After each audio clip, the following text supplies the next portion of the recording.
सभी साथियों को राम राम नमस्कार। ओके क्लासेज में आप सभी दोस्तों का एक बार फिर से स्वागत है। आज के इस वीडियो में आप सभी के लिए लेकर आ चुका हूं मैं एसएससी जीडी एग्जाम 2025 के लिए इम्पोर्टेंट क्वेश्चन। जैसा कि आप सभी को पता है एसएससी जीडी का एग्जाम 4 फरवरी से शुरू हो गया था और 4 फरवरी के बाद में आज 18 फरवरी तक का जो एग्जाम है वो आपका कंप्लीट हो चुका है। तो अब जिन बच्चों का एग्जाम 19 तारीख को, 20 तारीख को, 21 तारीख को, 25 तारीख को जिनका भी एग्जाम है वो सारे के सारे बच्चे इस क्लास को लास्ट तक देख लेना। आपको समझ में आ जाएगा कि एसएससी जीडी 2025 में किस प्रकार के क्वेश्चन आप लोगों से पूछे जा रहे हैं। तो वीडियो काफी ज्यादा इंपॉर्टेंट होने वाला है आप सभी के लिए। तो जो भी बच्चों का पेपर अभी तक नहीं हुआ सारे के सारे लास्ट तक देख लेना। सारे के सारे बच्चे वीडियो को लाइक और चैनल को सब्सक्राइब भी कर लेना। अब साथ में मेरे भाई कमेंट कर दो कि आपका पेपर कब है और कौन सी तारीख को है। ठीक है भाई, सभी बच्चे कमेंट कर दो आपका पेपर कब है, कौन सी तारीख को है। ठीक है, तो शुरुआत करते हैं वीडियो को। यदि 6 पेन का क्रय मूल्य 5 पेन के विक्रय मूल्य के समान है तो लाभ या हानि प्रतिशत ज्ञात करो। बताओ मेरे भाई इस सवाल का राइट आंसर क्या होगा।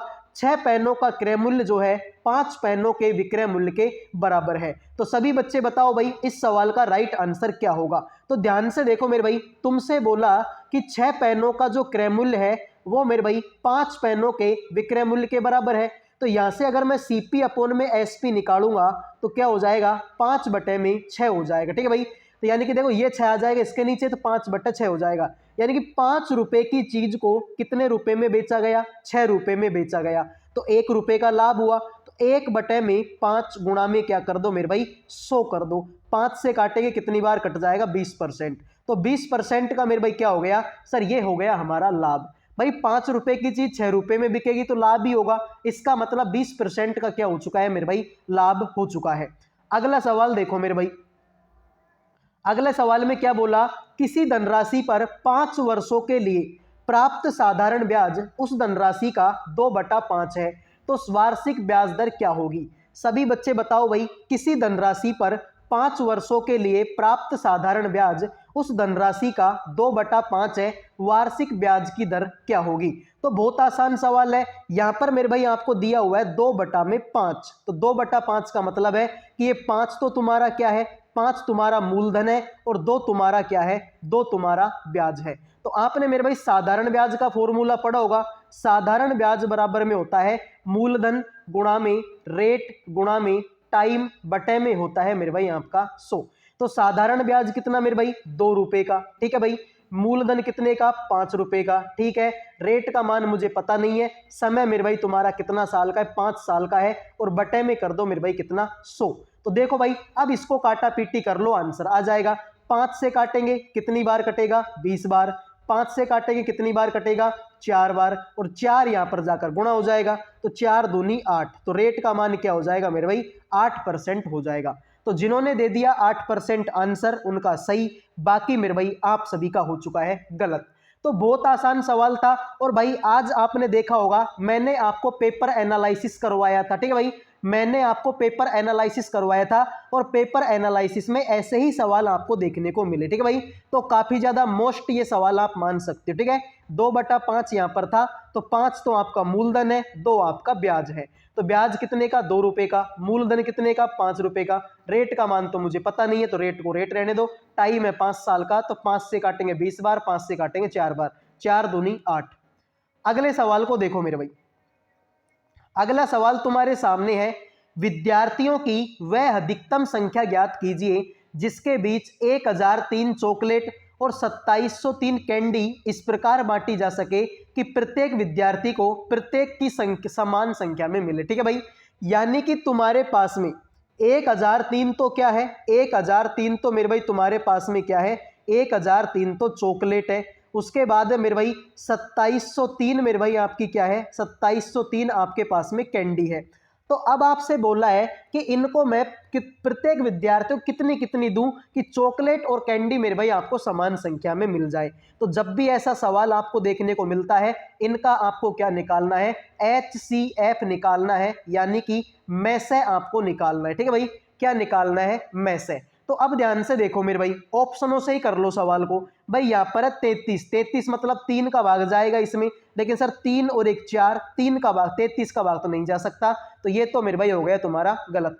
19 5 का 95 और 53 मेरे भाई 19 का भी भाग इसमें नहीं जाएगा। 17 का भाग चला जाए, देखो भाई 17 का भाग 103 में 1003 में दोगे तो 17 पंजो 85 और मेरे भाई तुम्हारा कितना आएगा, 17 पंजो 85 तो 1 आ जाएगा, 15 बचेगा और 17 6 17 7 17 8 17 नाम का 153, ठीक है भाई 59 बार तो इसमें चला जाएगा। और इसमें देखेंगे तो 17 एकम 17 10 बचेगा, 17 पंजो 85 17 नाम का 153 इसमें तुम्हारा चले जाएगा। यानी कि 17 ही वो संख्या है जिसका भाग 153 में भी जाता है और उसी का भाग मेरे भाई 2703 में भी जाता है।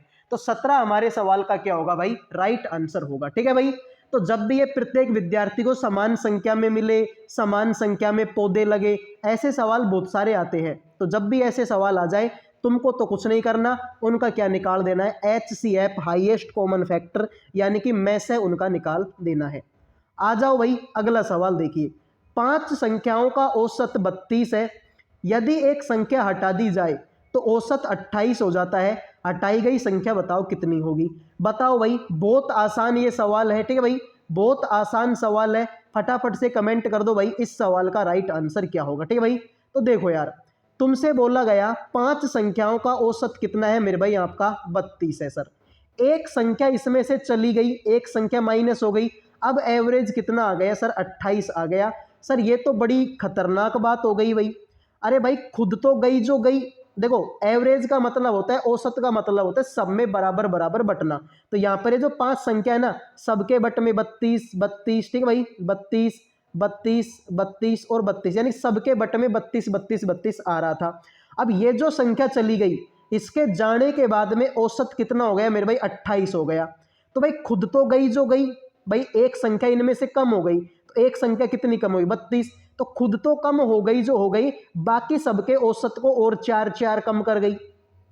सीधी सी बात है भाई, इनका औसत 32 है और अब औसत 28 हो गया, तो 32 सबका 32 32 32 मान है, तो खुद तो गई जो गई, यानी 32 नंबर तो खुद लेके गई, सबका 4 4 और कम कई कर गई। और सब कितने बचे मेरे भाई, सर 5 में से 1 गया तो 4 बचा, और 4 का मेरे भाई 4 4 कम कर गई, तो 4 चौका 16 ये कम कर गई, तो 32 और 16 मेरे भाई कितना होता है, 48 होता है। जिन्होंने आंसर दे दिया 48 उनका सही है, बाकी मेरे भाई आप सभी का हो चुका है गलत। ठीक है भाई, तो खुद तो गई 32 की, उसके अलावा सबका औसत 4 4 कम कर गई, तो 5 में से 1 तो चली गई, बची 4, अब 4 का औसत 4 4 कम कर गई, तो 4 चौका 16, तो 32 और 16 मेरे भाई आपका 48 होता है। लो भाई अगला सवाल, एक मेज का विक्रय मूल्य 6875 रुपये है। ठीक है भाई, एक मेज का विक्रय मूल्य 6875 रुपये है। फिर तुमसे बोला लाभ प्रतिशत 25 है, तो मेज का क्रय मूल्य कितना होगा।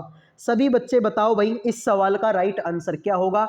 एक मेज का विक्रय मूल्य 6875 रुपये है, लाभ परसेंट 25 है, तो मेज का विक्रय मूल्य कितना होगा। तो मेरे भाई देखो, 6875 रुपये में इसको बेचा गया है, कितने रुपए के लाभ पर, 25% के लाभ पर। 25% का मतलब होता है 125 रुपये में उसको बेचा गया होगा, और परसेंटेज है तो लास्ट में क्या लग जाएंगे, 100 से गुणा कर दो, 25 से ही काट लो भाई, सीधा मजा आ जाएगा। ठीक है भाई, तो देखो 25 से काटेंगे, 25 पंजो 125, इसको 25 से काटेंगे तो 25 एकम 25, कितना बचेगा मेरे भाई, सॉरी 25 दूना 50, कितना बचेगा मेरे भाई आपका 18, 25 7 का 175, कितना बचेगा मेरे भाई तुम्हारा 25 पंजो 125, यानी कि 275 बच जाएगा। फिर 5 का भाग देंगे तो 55 25 और 55 25, 55 को 100 से गुणा करेंगे, 5500 तुम्हारे सवाल का राइट आंसर हो जाएगा, जो कि ऑप्शन नंबर 2 है। ठीक है भाई, तो भाई तुमसे बोला था कि मेज का विक्रय मूल्य है 6875 रुपये। अब 6875 रुपये की में बेचा 25% के लाभ पर। इस दुनिया में हर एक चीज़ 100% होती है, तो 100% में से 25% का लाभ हुआ, यानी 125 में बेचा गया होगा, तो 125 का इसमें भाग दोगे 55 बार जाएगा, 55 गुणा में 100 करोगे 5500 हो जाएगा, बात खत्म, पैसा हजम। आ जाओ भाई अगले सवाल पर बढ़ते हैं। एक वस्तु का अंकित मूल्य उसके क्रय मूल्य से 60% अधिक है, उस वस्तु पर 20% की छूट दी जाती है, तो बताओ लाभ प्रतिशत कितना होगा। बहुत आसान सवाल है मेरे भाई, और ऐसे सवाल आपको पेपर में देखने को मिलेंगे, 100% गारंटी है, ठीक है भाई, 100% गारंटी है कि ऐसे सवाल पेपर में आएंगे ही आएंगे, ठीक है भाई। तुमसे बोला एक वस्तु का अंकित मूल्य क्रय मूल्य से 60% ज्यादा, तो मान लो क्रय मूल्य तुम्हारा कितना है, क्रय मूल्य तुम्हारा 100 रुपये है, तो अंकित मूल्य कितना हो जाएगा, अंकित मूल्य 160 रुपये हो जाएगा। अब इस पे 20% की छूट देगा, 160 रुपये की चीज पर 20% की छूट देगा, मतलब मेरे भाई 80 में 100 रुपये में इसको बेचेगा। तो 2 जीरो से 2 जीरो कट गई, 16 8 का 144 होता है, कितना भाई, 16 8 का 144 होता है क्या, हाँ भाई 144 होता है, ठीक है भाई, बिल्कुल 20% की छूट दी, 8 सिंह 48, ठीक है भाई, अरे भाई ठीक है, 8 सिंह का 48 भाई 128 होते भाई, 16 8 का 128 होते हैं, रियली सॉरी, ठीक है भाई। तो 100 रुपये की चीज को कितने रुपए में बेचा, 128 रुपये में, यानी कि 28% का क्या हो गया, लाभ हो गया, ठीक है भाई। तो 16 गुणा में 8 होता है 128, तो 100 रुपये की चीज को 128 में बेचेगा, 28% का क्या मिल जाएगा, लाभ मिल जाएगा, ठीक है भाई। तो क्रय मूल्य था 100 रुपये, अंकित मूल्य को 60% अधिक अंकित किया, मतलब 160 हो गया, उस पर 20% की छूट दी, यानी कि 80/100 हो गया, काटा पीटी करोगे 16 गुणा 8 128, तो 100 रुपये की चीज 128 में बिकेगी, 28% का लाभ हो जाएगा, बात खत्म। इस सवाल को देखो मेरे भाई, 32 से पहले सभी अभाज्य संख्याओं का औसत कितना होगा, 32 से पहले की सभी अभाज्य संख्याओं का औसत कितना होगा। तो 32 से पहले की अभाज्य संख्या कौन कौन सी है सर, एक तो 2, एक 3, एक 5, एक 7, उसके बाद में 8 9 10 11 12 13 14 15 16 17 18 19 20 21 22 23, उसके बाद मेरे भाई आपका 24 25 26 27 28 29 29 के बाद में 30 और 30 के बाद में 31। तो ये है मेरे भाई आपकी अभाज्य संख्या, ठीक है भाई, 32 से पहले आने वाली ये अभाज्य संख्या है, इनमें किसी भी संख्या का भाग नहीं जाता। तो मेरे भाई देखो अब इनको जोड़ना पड़ेगा, ये बड़ी महाभारत हो गई, ठीक है, इन दोनों को जोड़ेंगे तो 31 और 39 29 कितना होता है मेरे भाई सर, 60, तो ये होता है, ठीक है भाई। देखो इन दोनों को जोड़ लो, इसके इन दोनों को जोड़ लो भाई, 23 और 17 कितना होता है सर, 23 और 17 तो मेरे भाई तुम्हारा होता है कितना सर, ये तो तुम्हारा होता है कितना 40, तो 40 तुम्हारा ये हो जाएगा। फिर 11 और 19 कितना होता है सर, ये तो हमारा 30 हो जाएगा। उसके बाद में 13 और 7 कितना होता है सर, 20 तुम्हारा ये हो जाएगा। 5 और 3 8 और 2 10 तुम्हारे, ठीक है भाई, इन सबको जोड़ा तो 60 और 100 140, 140 और 30 170, 170 और 20 190, और ये कितना हो मेरे भाई 200। तो 200 में किसका भाग दूंगा, 1 2 3 4 5 6 7 8 9 10 11, 200 में 11 का भाग दूंगा, 11 1 कम 11, 9 बचेगा, 11 8 88, ठीक है, 11 कम 11 9 बचेगा, 11 8 88 हो जाएगा। तो 18 पॉइंट में कुछ आंसर आएगा, इसका मतलब हमने कहीं ना कहीं जोड़ने में गलती कर दी, ठीक है भाई। तो देखो 32 से पहले अभाज्य संख्या, ठीक है भाई, तो 2 3 4 5 6 7 8 9 10 11, उसके बाद में 12 13 14 15, ठीक है भाई, उसके बाद में तुम्हारी 16 17 में भाग नहीं जाता, 18 19 में भाग नहीं जाता, 20 21 22 23 में भाग नहीं जाता, उसके बाद में 24 25 26 27 28 29 में भाग नहीं जाता, 30 31। तो सबको जोड़ने पर तो मेरे भाई तुम्हारा कितना आ गया, इनको जोड़ने पर मेरे भाई कितना आया 60 आया, इनको जोड़ने पर मेरे भाई तुम्हारा कितना आया 40 आया, इनको जोड़ने पर मेरे भाई तुम्हारा कितना आया सर, इनको जोड़ने पर तो मेरे भाई 30 आया, इनको जोड़ने पर 20 आया, इनको जोड़ने पर 10, ठीक है भाई। तो ये तो हो गया तुम्हारा कितना 100 हो गया, 100 के बाद में 30 और 20 50 50 और 1 60, अरे भाई जोड़ने में गलती कर रहे हैं, ठीक है भाई, इनको जोड़ने में 160 आएगा, ठीक है भाई, 160 में किसका भाग देंगे, 11 का भाग देंगे, तो 11 1 कम 11 4 बचेगा, 11 3 33, तो 13 पॉइंट में कुछ आंसर आएगा, ठीक है भाई, हमने जोड़ने में गलती कर दी थी भाई, ठीक है भाई। 60 और 40 कितना होता है 100 होता है, 100 और 30 कितना होता है 130 होता है, 130 और 20 150, 150 और 10 160, तो 160 में 11 संख्याएं 11 का भाग देंगे, तो भाई 13 पॉइंट में कुछ आंसर आएगा, जो कि ऑप्शन नंबर 3 है। अगले सवाल को देखो मेरे भाई, अगला सवाल, x का 45% y के 15% के बराबर है, तो x अनुपात y का मान कितना होगा, ठीक है भाई, x का 45% y के 15% के बराबर है, ठीक है भाई। तो देखो यार x का 45%, x का 45% y के 15% के बराबर है, तो मेरे भाई इनका अनुपात तुमको निकालना है। देखो मेरे भाई परसेंटेज से परसेंटेज कट जाएगा, 5 नाम का 45, 5 तिया 15, 3 एक, ठीक है भाई, ऐसे ही काट, डायरेक्ट काट लो भाई, ठीक है भाई, 15 एकम 15, 15 तिया 45। तो x और इस y को इसके नीचे लेके आ जाओ, यहाँ पर 1 है और 3 इसके नीचे आ जाए, तो 1/3। तो जिन्होंने आंसर दे दिया 1:3 उनका सही, बाकी सभी का गलत, ठीक है भाई। तो x का 45% y के 15% के बराबर था, तो मेरे भाई 15 एकम 15, 15 तिया 45, तो 1/3 आंसर हो गया।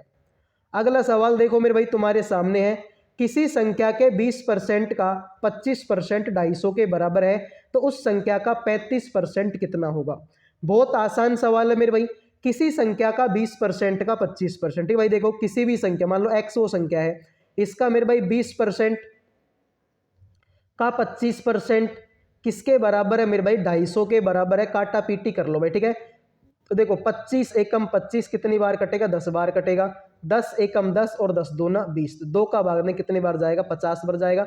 50 गुणा में 100 करेंगे तो x का मान कितना आ जाएगा मेरे भाई, तुम्हारा 5000 तुम्हारा x का मान आ जाएगा। अब भाई तुमसे तो इसका 35% पूछा है, तो 5000 का क्या निकाल लो, 35% निकाल लो, तो 2 जीरो से 2 जीरो तुम्हारी कट जाएंगी, 35 दूना, ठीक है, 35 गुणा 5 करोगे तो 55 25, 5 तिया 15 और 2 17, 175 तुम्हारा हो जाएगा। तो 1750 तुम्हारे सवाल का क्या है, राइट आंसर है, ठीक है भाई। 1750 तुम्हारे सवाल का क्या है, राइट आंसर है, ठीक है भाई। तो किसी संख्या के 20% का 25% 250 के बराबर है, ठीक है भाई। किसी भी संख्या का 20% का 25% 250 के बराबर है। 25 से काटेंगे 10 बार कटेगा, 10 से काटेंगे 2 बार कटेगा, 2 से काटेंगे 50 बार, 50 गुणा में 100, 5000। इसका 35% चाहिए, तो 5000 का 35% निकालेंगे, डबल जीरो से डबल जीरो कट गई, 35 गुणा में 5, 1750 तुम्हारा आंसर हो जाएगा, बात खत्म, ठीक है। तो भाई क्लास अगर आपको पसंद आ रही है तो वीडियो को लाइक और चैनल को सब्सक्राइब कर लो भाई। लाइक और सब्सक्राइब करने का कोई पैसा आप लोगों का नहीं लगता। आ जाओ भाई, अगला सवाल तुम्हारे सामने है, 3 नोटबुक और 6 पेनों का मूल्य 3000 रुपये है, ठीक है भाई। तो देखो तुमसे बोला कि 3 तो तुम्हारे पास में नोटबुक है और 6 पेन है, इनका मूल्य मेरे भाई किसके बराबर है, 3000 के बराबर है। फिर तुमसे बोला उतने ही पैसों में एक नोटबुक और 12 पेन खरीद सकते हैं, ठीक है भाई। एक तो नोटबुक और 12 पेन, इनका मूल्य किसके बराबर है, सर इनका मूल्य भी 3000 रुपये के बराबर। उतने ही पैसे मतलब 3000 के बराबर है। यदि राजू 15 पेन खरीदना चाहता है तो उसे कितना भुगतान करना पड़ेगा। तो मेरे भाई देखो 3000 और 3000 बराबर है, यानी कि इधर को हम देखें तो 3n 6p के बराबर, ठीक है भाई। तो देखो 3n प्लस में क्या हो जाएगा 6p, ये किसके बराबर हो जाए, 1n बराबर प्लस में 12p, ठीक है भाई। 1n प्लस में 12p के बराबर हो जाएगा, ठीक है भाई। तो देखो 3n में से 1n गया तो कितना बचेगा, 2n बचेगा। 12p में से 6p गया तो मेरे भाई 6p बचेगा, तो 2 से काट देंगे, कितनी बार कटेगा, 3 बार। यानी कि एक नोटबुक का मूल्य 3 पेनों के बराबर है। एक नोटबुक का मूल्य 3 पेनों के क्या है, बराबर है। तो मेरे भाई अगर मैं यहाँ से देखता हूँ, ठीक है भाई, अगर मैं यहाँ से देखूँ तो मेरे भाई एक n का मान 3p के बराबर है। अगर 3n का मान मैं निकालना चाहूँ तो मेरे भाई 3 तिया 9 हो जाएगा। भाई सीधी सी बात है, एक n का मान 3p के बराबर है, तुमको तो 3n चाहिए, यानी 3 तिया 9। तो मेरे भाई 9p तो तुम्हारा ये और 6p तुम्हारा ये किसके बराबर है मेरे भाई, 3000 के बराबर है। यानी कि 15 पेनों का मूल्य किसके बराबर है, 3000 के बराबर। 15 दूना 30, 200 बार कट जाएगा, यानी एक पेन का मूल्य 200 रुपये है। हमको तो 12 पेन चाहिए, तो 12 दूना 24 तुम्हारा आंसर हो जाए, सॉरी 15 चाहिए ना, तो 15 दूना 30, तो 3000 इस सवाल का राइट आंसर हो जाए, ठीक है भाई। अरे भाई एक पेन का मूल्य अगर 200 रुपये है तो 15 पेनों का 3000 हो जाएगा, बात खत्म, ठीक है भाई। तो देखो सवाल में बोला था कि 3 नोटबुक और 6 पेनों का मूल्य 3000 रुपये है, इतने ही पैसों में एक नोटबुक और 12 पेन खरीद सकता हूँ।